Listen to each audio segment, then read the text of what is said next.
வணக்க மக்களே, சற்று முன் கிடைக்கப்பட்ட தகவல் ஒன்று வெளியாகுள்ளதாம். நீங்கள் தான் தைரியமான ஆளாச்சே, எடப்பாடி ஓகே சொன்னாலும் கூட்டணிக்குள் தயங்கும் ஓபிஎஸ்ஆ உள்ளடி வேலையெல்லாம் பயப்படாக இருக்கிறாராம். வாங்க வீடியோவை முழுமையாக்கலாம். அதாவது தமிழக அரசியலில் மிக முக்கியத்துவம் வாய்ந்த வரவிருக்கும் சட்டமன்ற தேர்தலானது கண்டிப்பாக தமிழகத்தில் ஒரு அரசியல் களம் இப்பொழுதே மாறுபட்ட நிலைப்பாட்டில் இருந்து கொண்டு இருக்கிறதா. இதனை முன்னிட்டு தான் தமிழகத்தில் அதிமுக பாஜக அடங்கிய தேசிய ஜனநாயக கூட்டணி என்பது கண்டிப்பாக பலப்படுத்தும் முயற்சியில்தான் டெல்லி தலைமையானது பாஜக தலைமை தமிழகத்தில் கண்டிப்பாக காலூன்ற வேண்டும் என்ற எண்ணத்தில்தான் அதற்கான வேலைகள் எல்லாம் தீவிரமாக செயல்பட்டு வருகிறதா. அந்த வகையில்தான் முன்னாள் முதல்வர் ஓ பன்னீர்செல்வம் அவர்கள் மீண்டும் அந்த கூட்டணியில் இணைவது என்பது தயக்கம் காட்டுவதாகவும் கூறுகிறார்கள் அவரது ஆதரவாளர்கள்.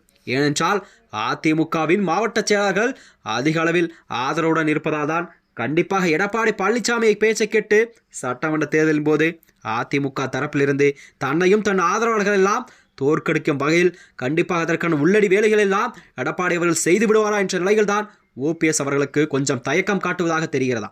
இந்த நிலையில்தான் தமிழகத்தில் திமுக தலைமையிலான கூட்டணி என்பது எதிர்கொள்ள அதிமுக பாஜக தலைமையிலான என்டிஏ கூட்டணியை வலுப்படுத்த வேண்டிய கட்டாயத்தில் அக்கட்சியெல்லாம் தலைமை ஒருங்கிணைப்பாக கூற வந்த நிலையில்தான் இதை பார்க்கப்படுகிறதா. அது மட்டுமின்றி கடந்த மக்களவைத் தேர்தலில் கூட என்டிஏ கூட்டணியில் பாமக, ஜேஜேகே, அம்மா மக்கள் முன்னேற்ற கழகம் மற்றும் ஓ பன்னீர்செல்வம் அணி இடம்பெற்றதா. அந்த சமயம் அதிமுகவில் தனியாக களமிறங்கி தேமுதிகவை தன்னுடன் நினைத்திருப்பது தற்போது நிலையை மாற்றியிருக்கிறது.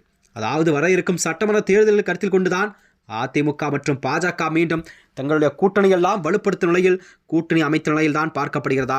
இதனைத் தொடர்ந்துதான் முன்னதாகவே என்டிஏ கூட்டணியில் இருந்த கட்சிகளை மீண்டும் ஒருங்கிணைக்க முயற்சிகளை நடைபெற்று வருகிறது. அதனால்தான் அம்மா மக்கள் முன்னேற்ற கழகத்தின் பொதுச்செயலாளர் டிடிவி தினகரனும் தேஜே கூட்டணியில் முதல்வர் வேட்பாளர் எடப்பாடி பழனிசாமி இருக்கும் வரை நாங்கள் மறுபடியும் என்டிஏ கூட்டணியில் இணைய மாட்டோம் என்று அக்கட்சியின் பொதுச்செயலாளர் டிடிவி தினகரன் அவர்கள் உறுதிபட தெரிவித்திருக்கிறார்.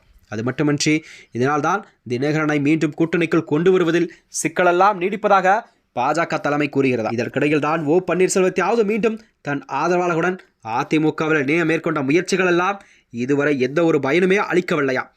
அதாவது இது தொடர்பாக பாஜக மேலிடம் எடப்பாடி பழனிசாமியிடம் பேச்சுவார்த்தை எல்லாம் நடத்தியதாக சொல்லப்பட்டாலும் விதிக்கப்பட்ட நிபந்தனைகள் என்பது அந்த முயற்சிகள் எல்லாம் இழுபறியில் உள்ளதா.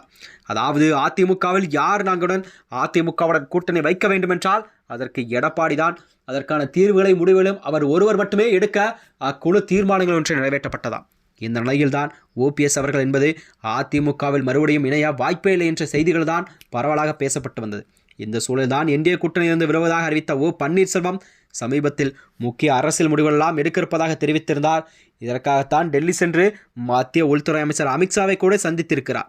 அதனைத் தொடர்ந்து தனது ஆதரவாளர்கள் நடத்த திட்டமிட்ட ஆலோசனை கூட்டத்தை கூட டிசம்பர் 23 அவர் ஒத்திவைத்திருப்பதாகவும் கூறப்படுகிறதாம். இந்நிலையில்தான் ஓ பன்னீர்செல்வம் அவர்கள் வருகின்ற 2026 சட்டமன்ற தேர்தலில் கண்டிப்பாக அதிமுகவுடன் கூட்டணி சேர்வாரா அல்லது என்டிஏ கூட்டணியுடன் மறுபடியும் இணைவாரா என்ற செய்திகள் தான் மக்களிடம் ஒரு கேள்விக்குறியாக இருந்து வருகிறது. மேலும் இது போன்ற வீடியோக்களை தெரிந்து கொள்ள நமது சேனலை மறக்காமல் சப்ஸ்கிரைப் செய்து கொள்ளும். நன்றி, வணக்கம்.